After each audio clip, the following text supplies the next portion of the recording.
that you've been able to liberate yourselves for this event today.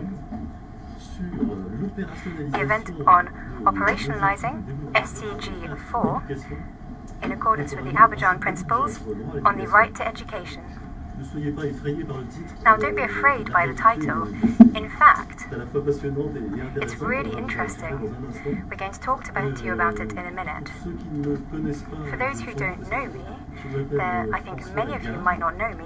My name is François Gave, and I am the Deputy Permanent Representative of the French mission to the UN in Geneva.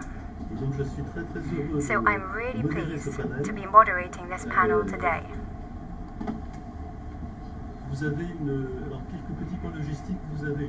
little points. There is an interpretation from French into English. It should be working. You will also have, at the entrance of the room, copies of the text of the Abidjan Principles on the right to education. And another point which I just wanted to mention. Our intention today was to have a video, so to film this meeting. Unless any of you object to this. If there are no objections from you, then we will be filming this meeting today. I also wanted to thank all those who co-organized and contributed to this event today. The Special Rapporteur of the UN on the right to education, the Mission and Government of Côte d'Ivoire, Amnesty International, the Equal Education Law Center, the Initiative for Social and Economic Rights, the Initiative on the Right to Education, the Global Initiative for Economic, Social and Cultural Rights, and NORRAG. Our topic today, as you know, is extremely important because it concerns the right to education. We all know that education is both the key to development and it's also a fundament of human rights. It is essential. And it just so happens that for several decades we have been witnessing a privatization, a growing privatization of education in many countries around the world, whether it be emerging, developing, industrialized countries. Many countries are showing this trend, and evidently we can understand why. There are financial reasons to do with funding of education. There are great needs for funding. There are other reasons which concern governance and management. Then there's quite simply the element of choice of families who would like to opt for a non-state education. But naturally we can also ask questions on the conditions in which this privatization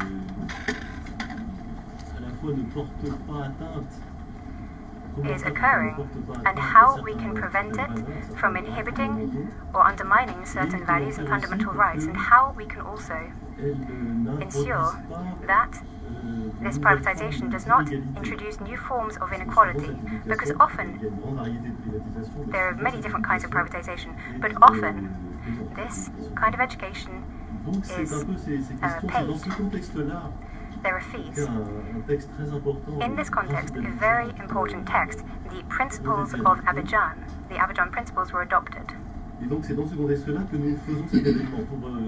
within this context, we are holding this event, so that we can think together on how we could reconcile, as best we can, the right to education, SDG 4, and privatization, and how we could do this. So to respond to these questions and to go into the depth of this topic, we have an excellent panel. I'd really like to thank all of our panelists here today who will be explaining to us how we should think about this topic. I will begin with Mrs. Barry, sitting on my left. You, of course, know her. She is the UN Special Rapporteur on the right to education, and she has just submitted her new report on this theme. I believe she will be explaining to us the report, the content of the report today. The floor is yours, Mrs. Barry. Thank you very much. Thank you. Thank you very much, moderator.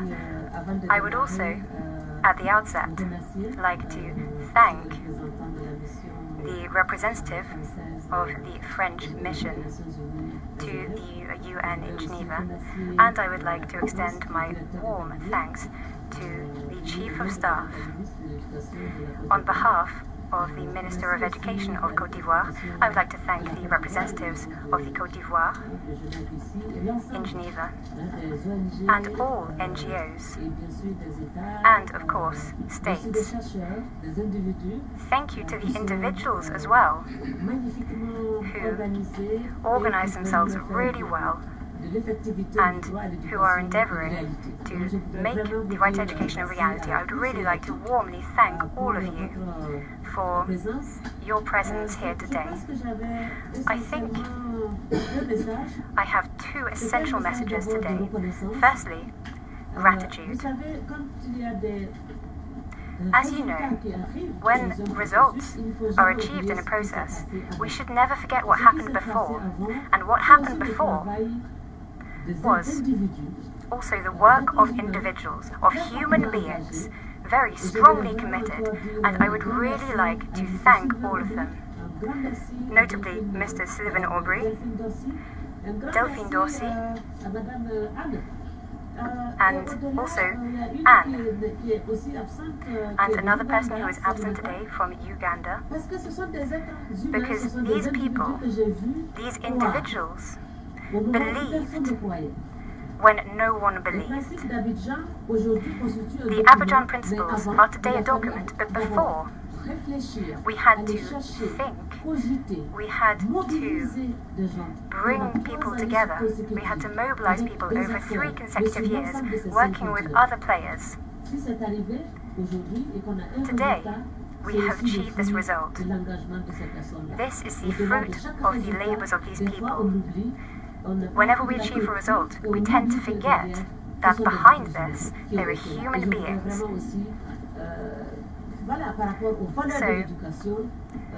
in respect to the values of education, I would also like you to bear this in mind. I would also like to thank those who contributed to this on a political level. Thank you to the government of Côte d'Ivoire. Chief of Staff, I would really like you to send a message to the Minister of Education and all the government of Côte d'Ivoire. I would like you to say thank you to them. Thank you to you and to your team. When we began the discussion on which country would host this process, it was the Chief of Staff who I met in the beginning, and he said to me, I am absolutely sure, I'm sure and certain that Côte d'Ivoire will host this process. We will give you the space to validate and adopt these principles. So thank you for being here today, because you were also part and parcel of this process, and it's thanks to you that this magnificent political achievement was brought about. Now I would like to say a brief word on the report which I presented. As you were saying earlier, it's true, we have observed over the last several decades that the private sector and private institutions have been growing on a global level, in particular in fragile countries. I was saying that in certain countries, the space given to the private sector has practically doubled in 20 years. This is important, because when we look at what's happening in terms of rights, notably the right to education, I was personally Minister of Education in Burkina Faso, and I'm speaking from my experience because this is what I saw in my country. We had a private sector which was quite simply organized by itself. They did what they wanted to do. There you go. People did not pay the staff a decent wage. Sometimes, at the end of the month, they were given 3 bags of rice. This happened. This has been done. So there was poor payment of teachers, which was based on no logic or no rights. In the private sector, there were people who decided to do entrance tests. I saw this in Burkina Faso, and I saw the pre-selection tests as well. The point was to choose the best students, and then the results at the end were guaranteed. These schools wanted to be able to sell the fact that they had the best results and they were the best institutions. That's the problem. The third problem is the question of gender. Often, special measures are required to ensure that girls do go to school. But we see the opposite, because the private sector is really maximized. We know that girls need supplementary lessons to be able to encourage them to go to school, because it's also the weight of society and the weight of sociology and the attitude of women in many countries around the world. Unfortunately, the private sector does not assume this. Now, I don't want to go into too much depth. This said, I always take concrete examples which I've lived myself. I was Minister of Education, and when I arrived, 60% of students in Burkina Faso came from madrasa schools, that's to say Quranic schools. 60% of students in the private sector, but the government and the state did nothing for these schools. That was the situation. However, alongside this, we had Catholic schools which were funded by the state. We also had Protestant schools, but which received no funding from the state. When I arrived, what I did was to say, we need a minimum of equity. All of these children are citizens of Burkina Faso, and we must be able to say that it's the responsibility of the state. It's important to note that the Catholic schools were also organized in a certain way. We did this. We reorganized things. We signed an accord with Islamic organizations to ensure that the teaching of students should be implemented on a national level. The content of the curriculum, which was developed, would be on a national level. In addition to this, religious elements were taken into account: Muslim, Catholic, Protestant. But we also ensured that we signed an agreement with the representative of the evangelicals as well for developing the curriculum and for other aspects linked to the quality of the educational system. This is what we did. This was also based upon, or the principles were based upon this process. When I arrived, I found that the Catholic schools were giving great results. So what I did, I doubled the state's contribution for Catholic schools because I wanted things to go quickly. This institution was doing good work, so they said to me, if you give us a little more money, then we will ensure that we will be able to help you to make progress. So that's what I did. I doubled the funds for support for Catholic schools to ensure that we made fast progress. But at the end of the process, I said that the first priority, the utmost priority, was public education. I would like to repeat this. Quality public education and free public education. This is enshrined in international law. This is also in the constitution of Burkina Faso. The priority is public, free, public, quality education, which is also inclusive. The Abidjan Principles promote this. This is the guiding line. It's very important that the state, according to the local context, works with all different actors and players.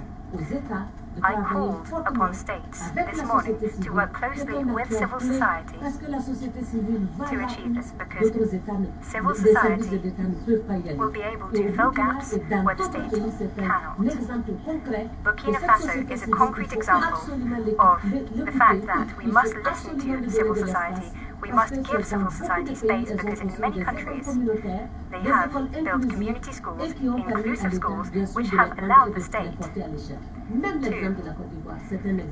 nationalize the system.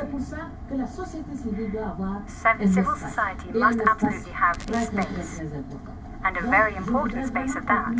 So I would like to conclude by reiterating these aspects. I would like to thank all of those who assisted in achieving these principles, all of those who came together and organized themselves to allow us to achieve these results. I would also like to thank you and call upon you to put in place and use these principles. These principles are built upon international law and also concrete experience. Thank you very much. Merci infiniment, Madame. Thank you very much, Mrs. Special Rapporteur. We can really hear your passion. It is quite inspiring for all of us. And I also appreciate your analysis. It's quite insightful and subtle. We can really hear how you want to combine realities and principles which are quite different. So it's good to take the most advantage of this privatization to create a framework and to provide quality, inclusive education. This is all very interesting for all of us. Et maintenant, je me tourne vers notre I would like to turn to our second panelist, Dr. Anne Skelton, who made us the honor of being here. So she's the chair of the drafting committee of the Abidjan Principles, a member of the Committee on the Rights of the Child, and she will be talking to us about the content and the importance of this text, also about the development process of these Abidjan Principles and their legitimacy. Thank you very much, and you have the floor, Mrs. Thank you very much. I'm very honored to be a member of this panel, and I want to thank those who are participating here today and all of those who work behind the scenes to make it happen. I've been asked to talk about the process of drafting the principles, and let me start perhaps with why. Why did we, those of us who were involved in this project, why did we embark on this exercise of drafting guiding principles in this area of work? Well, it is really the articulation of the belief that the emphasis should always be on building strong public education systems. And I think that Madame Bolibari has said it strongly and well, and it need not necessarily be repeated. But it is important to say, as these principles show, that this is not the idea of one person or a group of people, or not an ideology. It is, in fact, rooted in international law.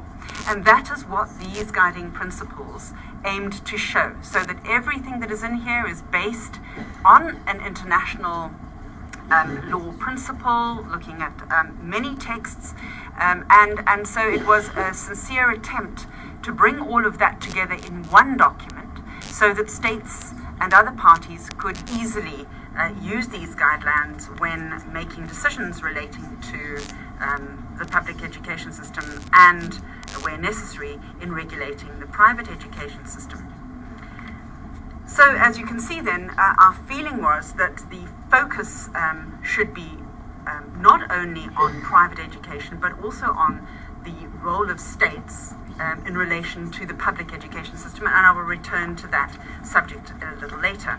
But just to tell you about the process itself, it was driven, as has already been mentioned, by a number of civil society organizations. There were 6 regional consultations with civil society, policymakers, private sector. There were several thematic consultations and community consultations in Kenya, Nepal, Philippines. There was a consultation in South Africa as well, which I attended early on. And through this process, hundreds of people were consulted. There was an online possibility as well for those who didn't manage to get to any of these in-person consultation processes. So the drafting was done by a group of 9 experts. I chaired that committee, and these were made up of legal academics, practitioners, education practitioners and experts, international law experts, and they brought their collective expertise together. There was drafting of background papers on specific aspects so that we could all be more informed about what we were doing. And as we were working on these principles, they had footnotes, which you don't see now, but whenever we were working on them, they had footnotes so that we could see where does this principle come from. And it really was quite a rigorous process. I also want to point out that over 60% of the experts, and overall there were 55 experts involved in the whole process because more came to the finalization in Côte d'Ivoire. 60% of them were from the Global South, and over 60% of them were women also. And then the final moment came when we were able to adopt these in a ceremony in Côte d'Ivoire, and we again reiterate what was said earlier and thank Côte d'Ivoire for having created the space for that. And the Minister for Education received the Abidjan Principles on that day, which was in February of this year. Now, as far as content is concerned, there isn't a lot of time to go into it, so I'm going to point out to you that on page 7 of this document there are set out the 10 overarching principles, and Madame Bolibari read them yesterday, so you all should be getting familiar with them, but if you want to check again what they are, they're on page 7. But let me talk about 3 talking points that came up for a lot of debate between us as those who were working directly with the text. One of the things was, do we need to include all of this information about what states should do to ensure an effective public education system? Some felt, well, maybe if we really want to be getting to the issue about private education, we should just skip to that. Let's just go there first. But the feeling was, and the feeling that prevailed in the end was, no, we might give the wrong impression that we're actually emphasizing private education, whereas our intention really was to say, states, this is where the emphasis should be. States should be building public education systems. But yes, sometimes there are gaps, and there are also long-standing arrangements and so on, and all of these can be accommodated. And that's what the regulatory part of the principles focus on. Secondly, we obviously did have a lot of debates about something which I'm sure will be in the minds of some of you right now, and that is, but the international instruments also provide the liberty to establish private schools, this liberty for parents and for other institutions of civil society to ensure that they are also able to have the freedom to establish schools. And that's true, that is also part of international law. And many in the drafting group were aware of the fact that this can sometimes be very important, where otherwise there would be a gap in education, or in very authoritarian states where some people are cut off from education. So we did not overlook this, we engaged with it fully. And of course, at the same time, we noted that that does not stand alone in international law. It stands immediately next to a requirement to regulate so that any private schools or educational institutions are in fact in line with international law. And that, of course, is what these guidelines then are providing, the detailed guidance to states on how they can be used. And then the third and last point is I think we spent quite a lot of time on the whole question of funding private education and how to reflect about that. Because again, we were, on the one hand, saying, of course, we recognize that there is freedom to establish institutions, but should the state be funding that? And so the principles, again, remind states that the emphasis should be on funding a good public education system, because that is the only way that we can ensure that everyone gets access to a quality education and that no one is left behind. But if states are going to enter into any arrangements relating to funding, then they should do so only where those educational institutions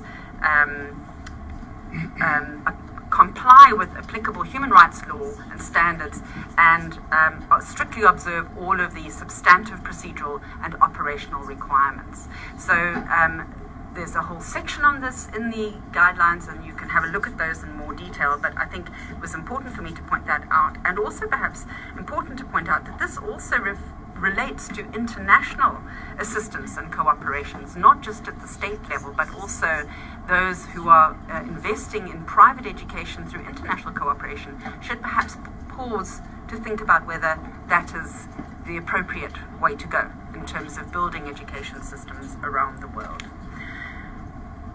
So let me just finish by saying that there is a tendency in looking to the future and in thinking about modern dynamic education systems to drift towards thinking that solutions might lie with privatization of education. And these principles again bring us back to the track of saying, no, if we want truly sustainable growth in countries, then we need strong public education systems. And this is the only way that we can give true effect to international law, and also the only way in which we can achieve the SDGs and ensure that no children are left behind.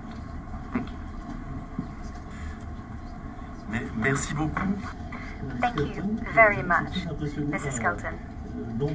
I was very impressed by the scale and the rigor of this process of the writing of the Abidjan Principles. You really insisted on the importance of the implementation of international law. It's very important to remember this. You also insisted upon the two aspects of the problem: public education, quality public education, and then the framework and regulation of private education. These are very complementary issues. Now I have the great pleasure of giving the floor to Mr. Asumu, the Chief of Staff of the Ministry of Education of Côte d'Ivoire. His country plays a determining role in this topic.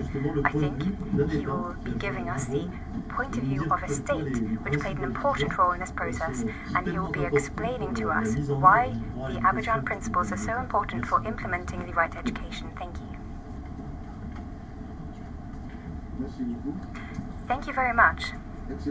Excellencies, ladies and gentlemen ambassadors, ladies and gentlemen organizers, Madame Special Rapporteur on the right to education, dear participants, at the outset, I wanted to congratulate France and also Madame Kambu Bolibari, the Special Rapporteur on the right to education, as well as the NGO, Global Initiative for Economic, Social and Cultural Rights, and the Right for Education, for organizing this important event, which gives us the opportunity to present to you the Abidjan Principles. Thank you for inviting us. And I would also like to seize this opportunity to express to them once more the deep gratitude of Mrs. Kandia Kamara, National Minister of Education, Technical Training and Professional Training. Thank you for choosing Côte d'Ivoire, our country, for hosting the meeting for the adoption of these principles. I would also like to underline that the Abidjan Principles concern the human rights obligations of states for public education and on regulating the participation of private entities. They are a group of guiding principles which unpack the existing human rights law on the right to education, including the role of private players in education. This support also springs from the vision of the President of the Republic of Côte d'Ivoire, Monsieur Alassane Ouattara, and his government, who decided to make education a national priority, notably with adopting a law in 2015 making school obligatory and introducing more measures on free education. Concerning my presentation, it will be based upon two main points: the production of the Abidjan Principles and the horizons for their implementation in Côte d'Ivoire. So, what led to the Abidjan Principles? It should be said that it was the response to a demand from 5 main NGOs that Mrs. Kandia Camara, the Minister of Education of our country, on the behalf of the government of Côte d'Ivoire, showed that our country would agree to host this important conference. This conference led to what we now proudly call the Abidjan Principles. This request was made following the brilliant report of Mrs. Kumba Bolibari, the Special Rapporteur of the UN on the right to education. The second point is that we should underline that the response of the Minister was founded on 3 elements. The first, it should be said that there is a similitude of the vision between these NGOs and the government of Côte d'Ivoire on the spiny question of the right to education and the role played by the private sector in education. It should be said that in our country, we have around, on a secondary level, we have around 52% of fees paid. The second element is the commitment of the Minister to inclusive education. She is, of course, a woman, and she comes from a region where there isn't a very high education rate. So she has really embraced all questions linked to inclusive education. This is her personal commitment which led to the conference, which we would like to hail today. And then one last point. There's the values of hospitality of Côte d'Ivoire. It's something which we're proud of. And this hospitality, this feeling of hospitality means that we speak about the idea of inclusivity. The second point concerns the perspectives of the Abidjan Principles. How Côte d'Ivoire will, or what are the elements which will come into play so that the Abidjan Principles can be spread. Firstly, it should be said that our ministerial department released a statement in the Council of Ministers so that all of the government should embrace the principle, the Abidjan Principles. The second point is that we would like to support a large international promotion campaign of the said principles. These principles should be discussed and shared with UNESCO and with UNICEF. Our department, by the end of 2019, would also like to send a copy to regional and sub-regional organizations in Africa such as UEMOA, ECOWAS, SADC, and CEMAC, as well as the Association for the Development and Education in Africa, and given that, and also the African Union. To conclude, I would like to reiterate our congratulations and our thanks to the organisers of this event, and I would like to reaffirm the support of the Government of Côte d'Ivoire to the Abidjan Principles. We are ready to promote and implement these principles to achieve inclusive quality education. I would like to make a call to other states and also to other concerned stakeholders to bring their support to this important tool which contributes to achieving the right to education. We believe that every child is an element of hope. Every child has a destiny. We should do all that we can so that the hope of these families, so that the destiny of these children can be achieved. Thank you. Thank you very much.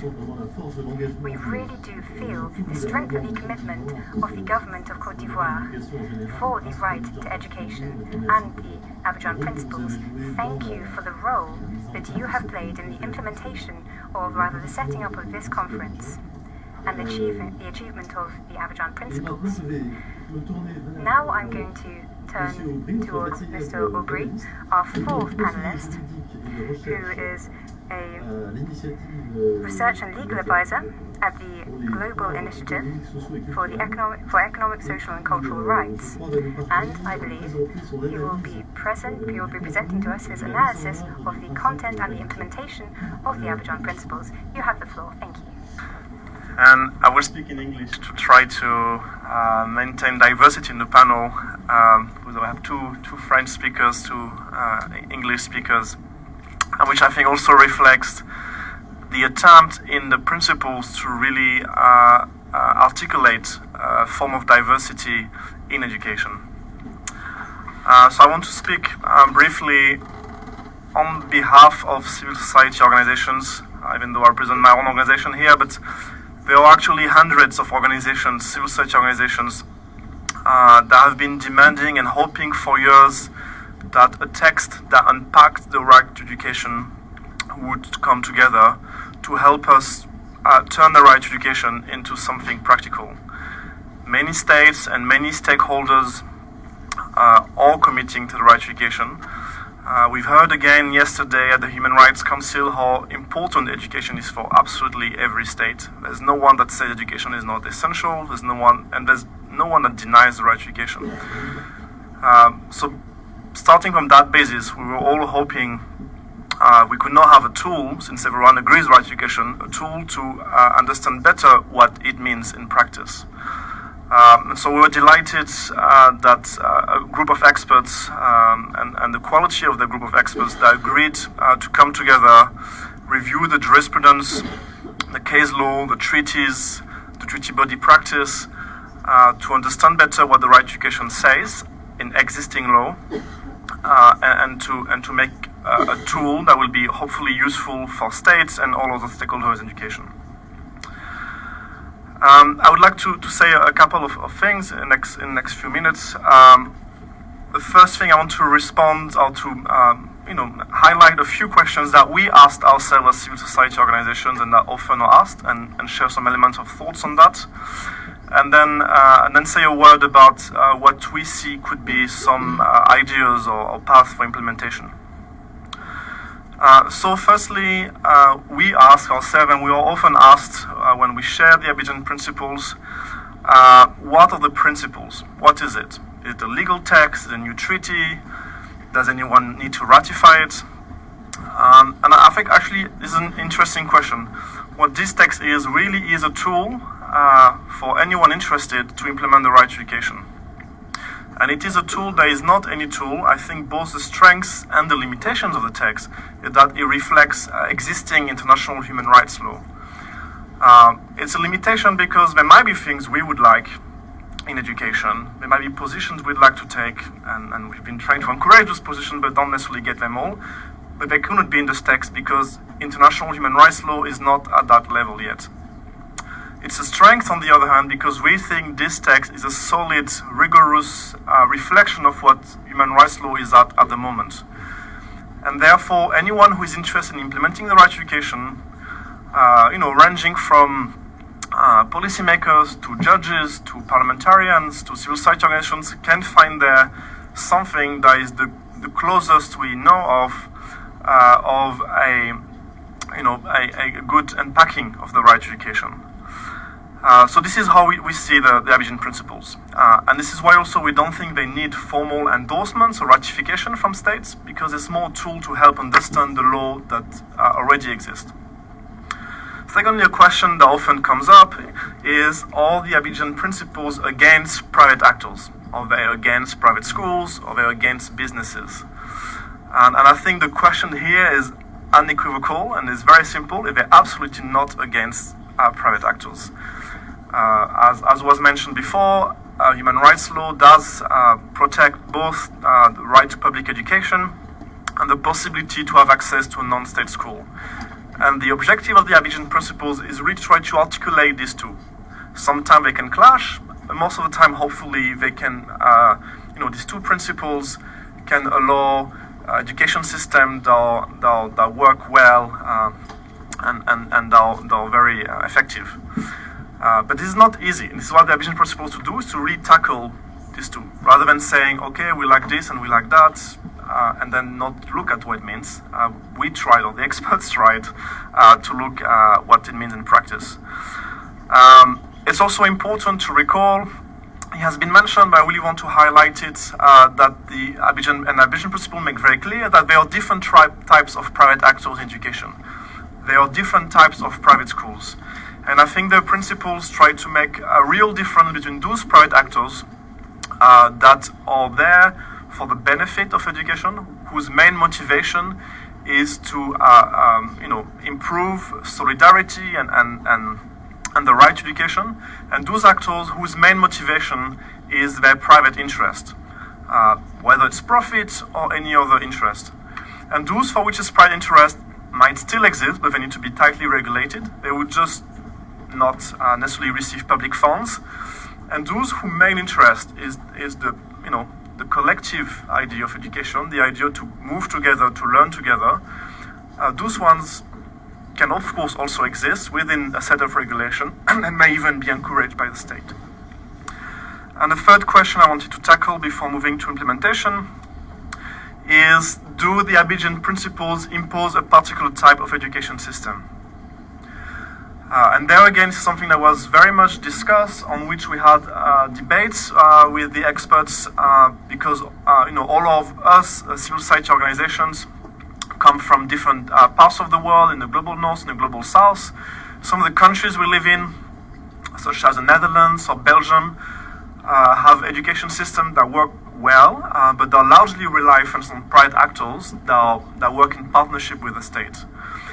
And this is, the Abidjan Principle does not question those types of systems. There's no problem about the system of Belgium, the Netherlands, or Spain, or France.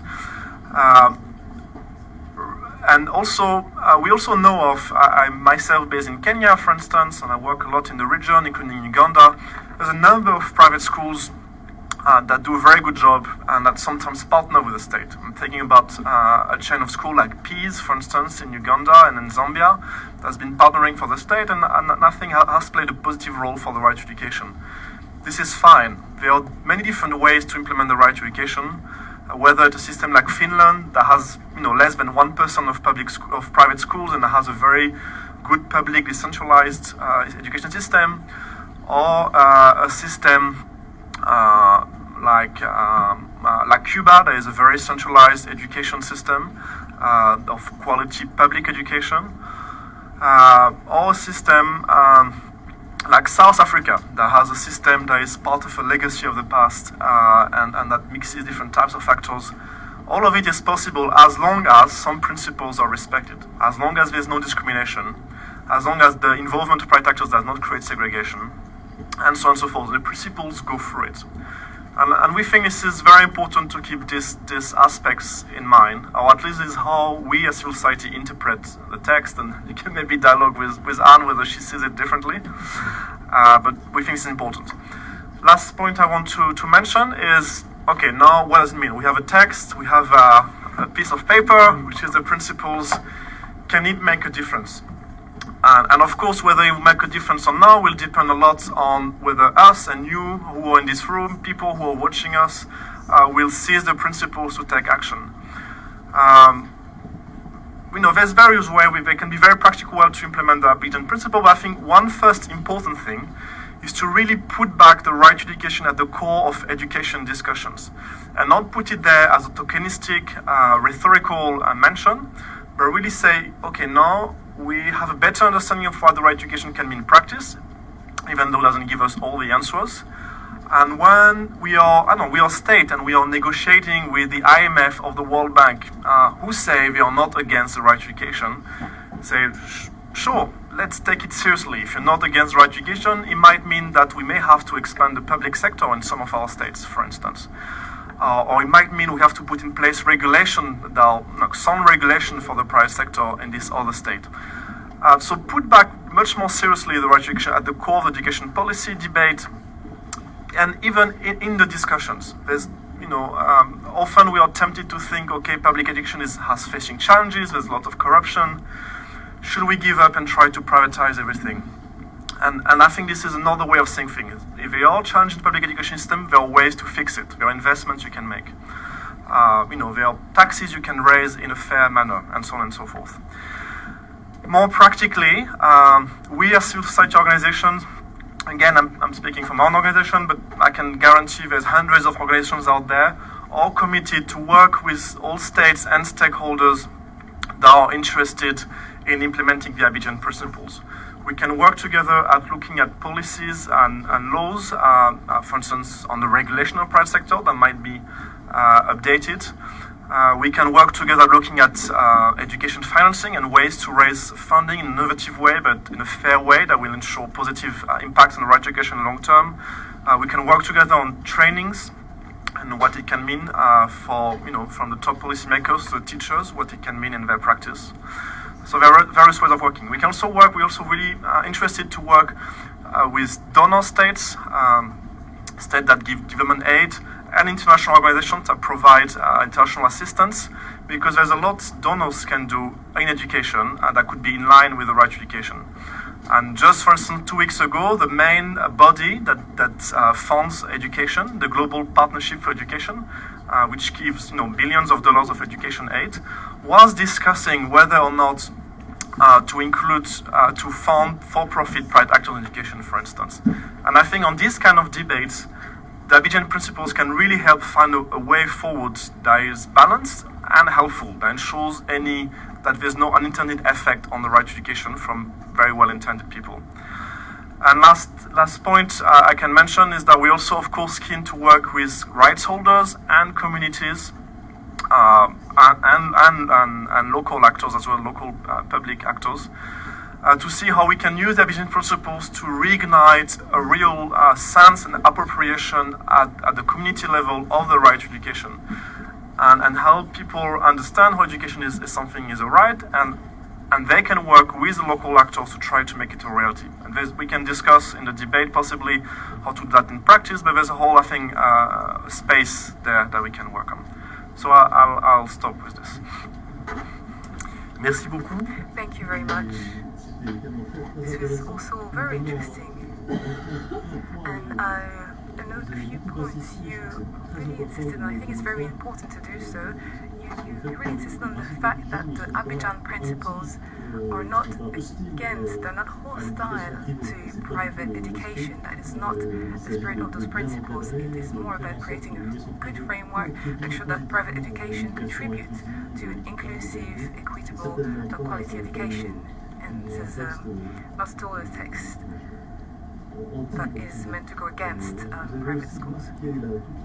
Of course, you also show the diversity of private education. I think this is also something important to underline. And you reminded us of the fact that the Abidjan Principles are nothing very new. They are based on principles that exist. This is nothing that is created out of nothing, so to say. So I think we have a bit of time to discuss now. So if you have any questions, please, sir, if you want to take the floor. I am Teoman Aydoğan, Secretary General of International Association for Human Rights Advocacy in Geneva. I have a question for Mr. Excellency coming from the Minister of Education of Côte d'Ivoire. I will ask a question regarding Shafak education schools. What was the legal basis of the state party while confiscating the goods of the schools, Shafak education schools? Do states have right to confiscate private schools when they want? Shafak. I'm not sure about the translations as well. What is Shafak? Shafak education schools. It was a private school in Côte d'Ivoire. Huh? Do you know? Okay. Question: what was the legal basis of the state party while confiscating the goods of the schools? And do states have right to confiscate private schools when they want?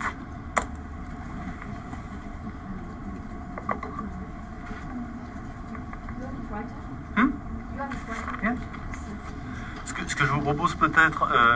I would suggest that several persons ask questions so that we can give... yes, madam.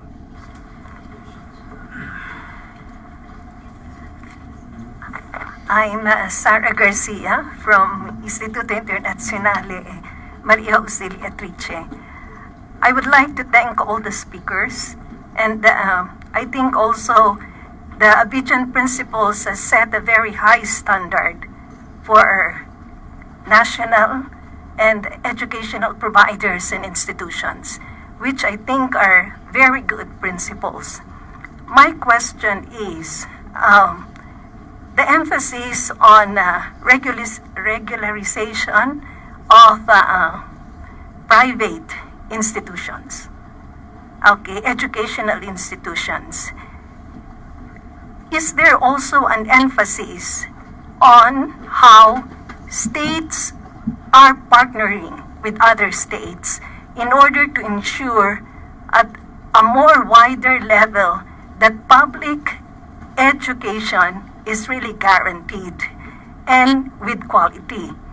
And are donor states giving a leeway to educational providers that they are not obliged to comply with their programs in order to provide funding for education?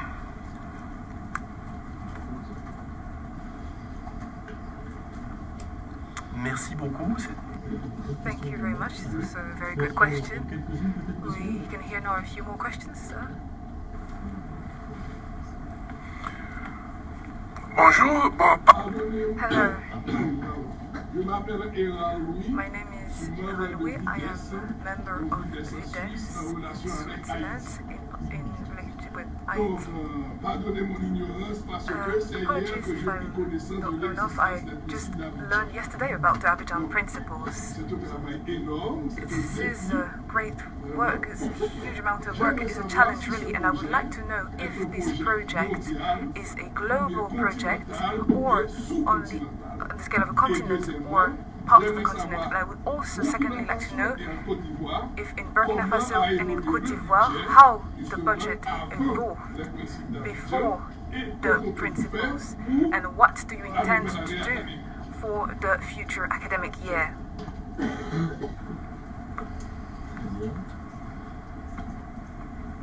C'est très bien que vous découvriez les principes It's quite good that you just learned about the Abidjan Principles. It's a perfect occasion for that, and thank you for your questions. We can now maybe hear or maybe start with this question, if the Special Rapporteur or Mrs. Kelton would like to answer.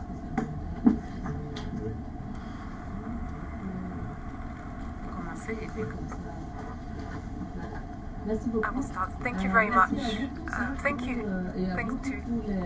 I'd like to thank all of you for the very important and relevant questions that you asked. I will maybe answer to the question related to how this partnership can be created between the different countries in order to ensure that we manage to stimulate and boost public education, as well as to the question related to our brother from Haiti. This question related to the Abidjan Principles, are they global, continental, or regional? There are implications of countries for when it comes to funding before and after the adoption of the principles. So, regarding the first question, the partnership between states, I believe this is something very important. We need this partnership between the states because in terms of sharing experience, those who put the emphasis on the private sector and those who put the emphasis on the public sector can learn within states. The public system can learn from the private sector and vice versa. And this is about how leadership and governance of education is organized in each country. And on the continental level as well. We know that in Asia, or in America, or in Europe, or in Africa, there are always regional spaces where good, very good practices on how public education can be organized, and also how the states can create systems to offer this framework for the private sector. Some states have made progress in this regard. So these regional spaces where good practice can be shared can be used in order to share these good practices. And like I said, within the countries as well, this can be done. In Côte d'Ivoire, for instance, it was decided for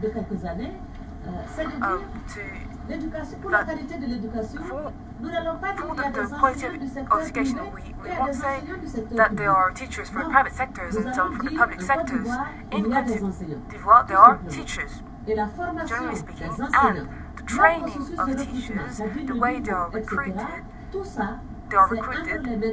is taken care of by the state, and the state decides to train them in institutes, for instance. And I think these are very good experiences. It shows how in one state we can take care and share this responsibility between the private sector and the public sector. In other countries, things work differently, of course, so we do need to have the spaces to share, to discuss between those two systems, because they can learn from each other.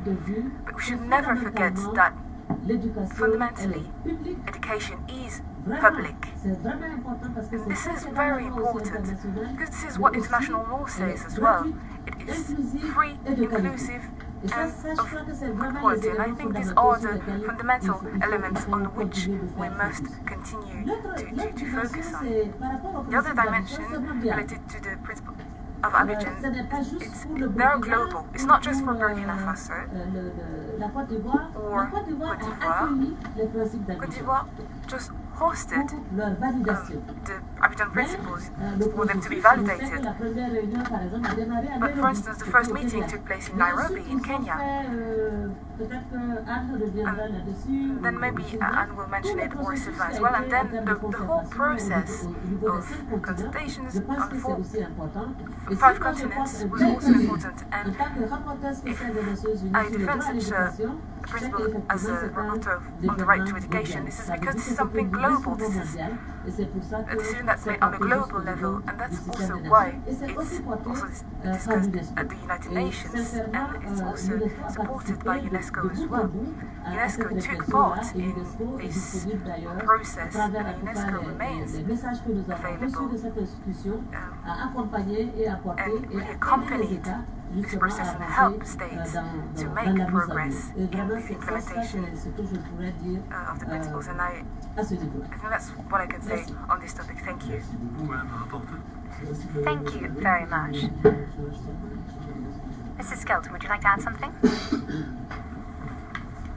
Yes, I would just reiterate that it definitely is a global initiative, and it's not only that it was a global effort to consult as widely as possible, but also the way that the principles are framed is quite clearly aimed at states, but also even at international cooperation. And that leads me to answering the second question, which was, is there a focus on funding public education, and is this at the national level or even at the international assistance and cooperation level? And the answer to that is yes, definitely. Overarching Principle 5 deals with the importance of the state's obligation to fund public education, and places some limits on when they can and should fund private education. And then overarching Principle 6 deals directly with international assistance and cooperation, and the fact that it must reinforce the building of free, quality public educational systems, and as far as possible refrain from supporting any private educational institutions that do not operate in accordance with human rights. So I think that your concern is definitely dealt with very clearly in overarching Principles 5 and 6, and in the principles, the more detailed principles falling under those. Merci beaucoup. Thank you very much. Would you like to add something, Mr. Asumu? Yes. I think there was one precise question on Shafak schools. I wanted to say that earlier I did indicate that in Côte d'Ivoire we really are hosts, we're very open, and this openness means that we have received many diverse schools, including American schools and many French schools as well. There are also schools from Spain and Turkish schools as well. There is one Turkish school, the Shafak school. That's the one you're referring to, I believe. All of these schools do indeed exist in Côte d'Ivoire, but it just so happens that behind every school there is also the entity of the state.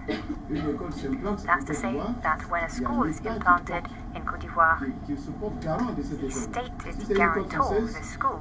If it's a French school, then we will seek information from the French authorities. If the school in question is recognized by France, we will endeavor to know this,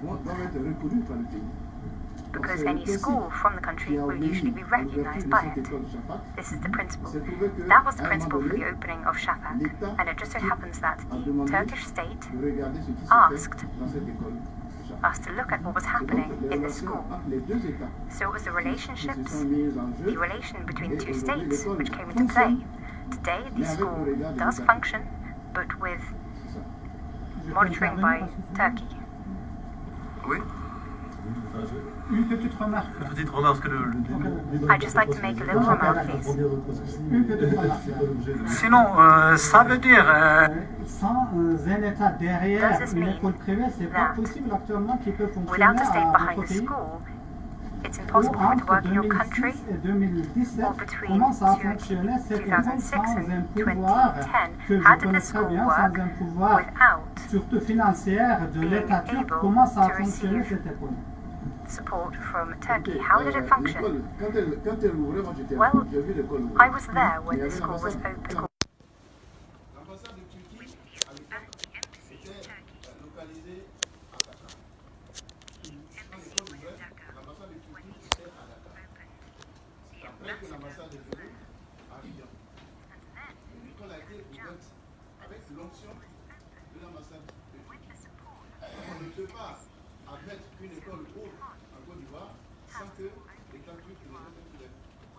Maintenant, quelle est la réponse que vous donnez vous aussi entre les relations entre Shafak et l'État turc?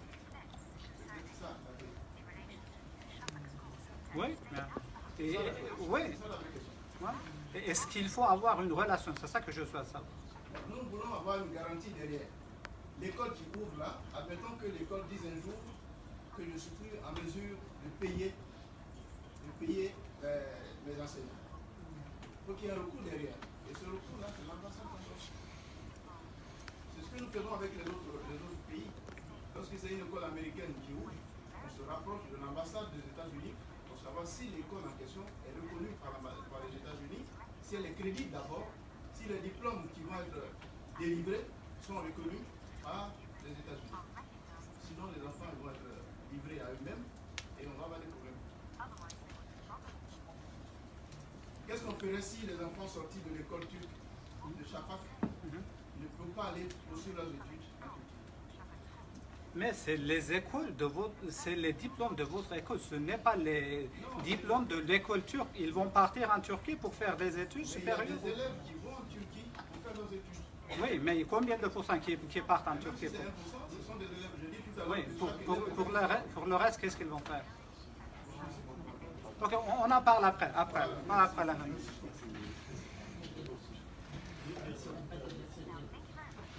Est-ce qu'il y a d'autres commentaires, d'autres questions sur le principe de l'émission?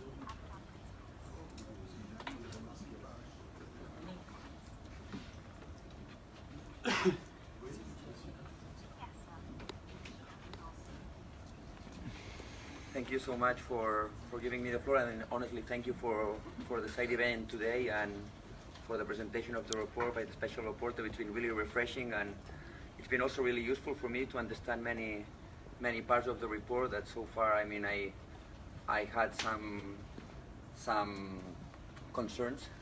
But I would like to make a question to, I mean, because I have discussed largely that with the Special Rapporteur and with Sylvain, and I would like to know a little bit the opinion of Madame Skelton on this regard. So I have a question concerning the funding of the so-called private schools. But I understand that it can be abuses by the state and fund no matter what and no matter which institution, and from a human rights perspective that can be, I mean, that's something that, I mean, yeah, that can be problematic, and I mean, we can all acknowledge that. But I'm thinking the way it's phrased that in the Abidjan Principles says that, well, the first condition, it's a time-bound measure which the state publicly demonstrates to be the only effective option to advance the realization of the right to education, and then there is a list of conditions. So my concern, and I would like, I mean, I have heard some opinions that also have put some context on that, but I would like also to hear your opinion on that. What I'm afraid about that might happen eventually, although once again, I received like some input that I'm changing my mind. I mean, I see it's more complex than that, and it's not that I'm changing my mind, but my concern is that I'm thinking of a state that doesn't want to fund an institution for political reasons, or like, I don't know, I'm thinking, for instance, a state that doesn't want to fund a school for, I don't know, indigenous people, for instance, or because they don't like a particular religious community. And as you know, the state is the one that has the obligation to publicly demonstrate. I mean, they just cannot do that, and therefore they don't have to fund this school. I mean, it makes sense that the states publicly demonstrate why they are funding, but I think that also, I mean, it could be an abuse of that by the state, saying like, when they don't want to fund in a school, basically they don't do that, so they don't have to fund certain particular schools. And I'm thinking especially on indigenous people or certain religious minorities that could be excluded of this public funding. And you know, then the freedom of education of these communities, of these parents, could be in danger. I mean, I know it's more complex than that, but I think it would be really interesting to hear your opinion in this regard, to have a better understanding of this article. And once again, thank you so much for the realization of this event.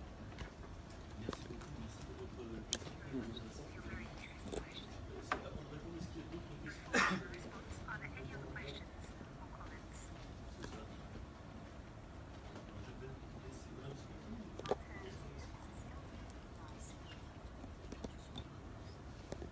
I understand the question very well, and I think particularly because I'm a South African, and I know that in the past, during apartheid, the government did not make proper provision for access to quality education for everyone, and in fact consciously went against educating people. So this was something that was in our minds and that we had debates about, and I quite frequently used the example, you know, of Nelson Mandela, who didn't go to a public school.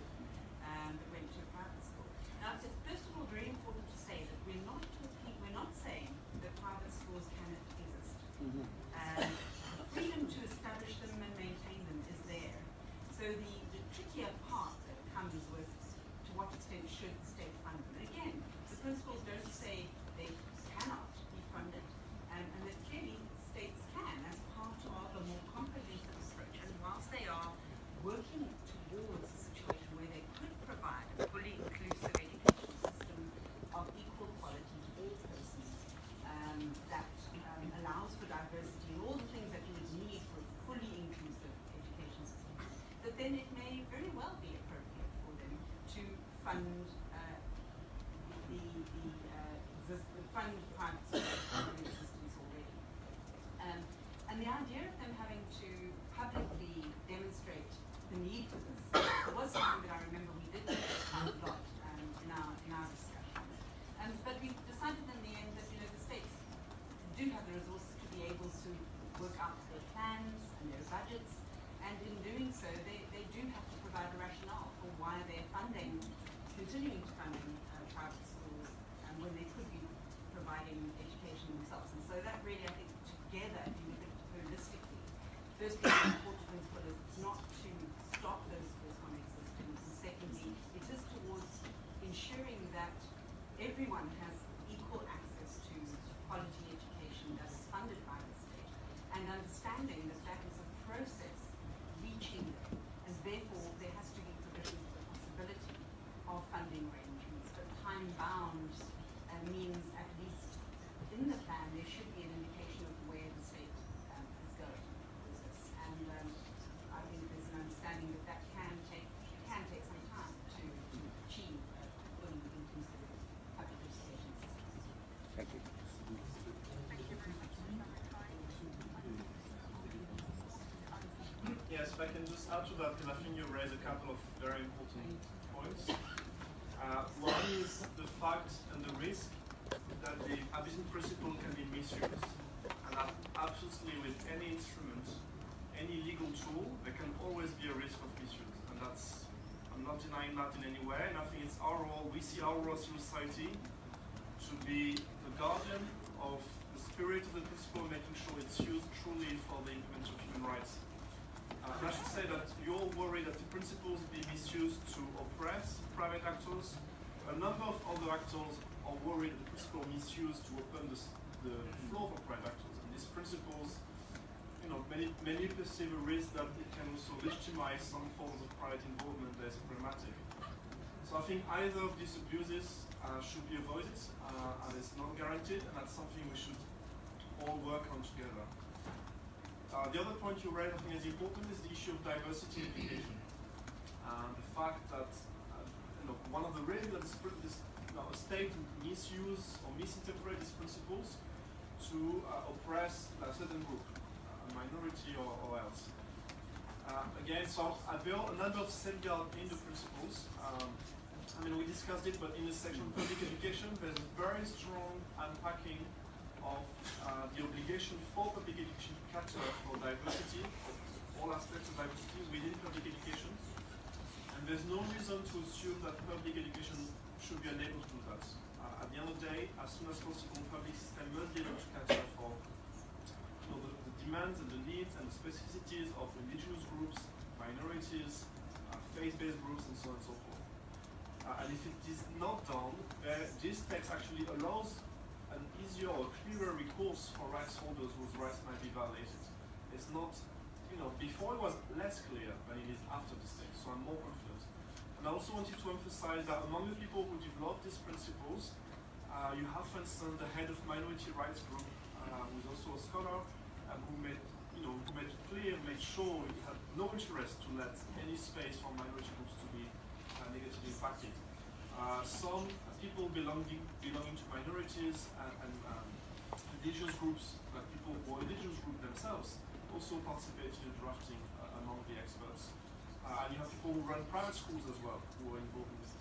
And those people, I can guarantee you, as we were preparing the meetings, really made sure that this text is balanced and doesn't leave too much space for abuse either side.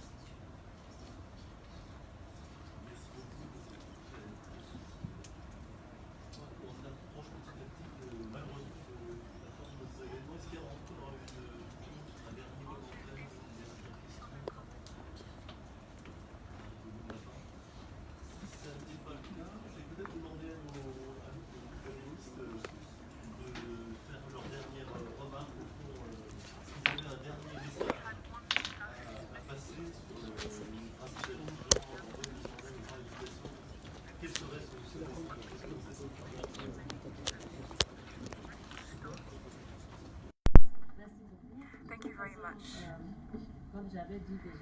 Like I said this morning, we must keep in mind that the main responsibility is of states. They must respect international law. They signed the pact, so they must carry on this responsibility in this implementation process. But they also must not forget that they have partners, and their key partners are civil society, but also the private sector, professional sector, which also do a great work. So in this partnership, it's important to keep in mind that we need to have a legal framework that helps observe the right to education, so for public education, quality education that's also inclusive, and of course that remains free. And I think this is the main message for me. And before I finish, if you allow me, I would really like to warmly thank France for co-chairing and moderating this space. I would also like to congratulate you, because we talk about the private sector, and c'est vraiment important. Parce que ce dont je dis au gouvernement de ne pas financer, c'est pas les professionnels. What I said is not that we need the commercial private sector. So the commercial private sector, this is very important. I believe this is very important. France organized, of course, with Togo, but also with Senegal, with the support of UNESCO and civil society. Sylvain mentioned it earlier. So we must recognize all the work that they did in order for the funding strategy of the Global Partnership for Education.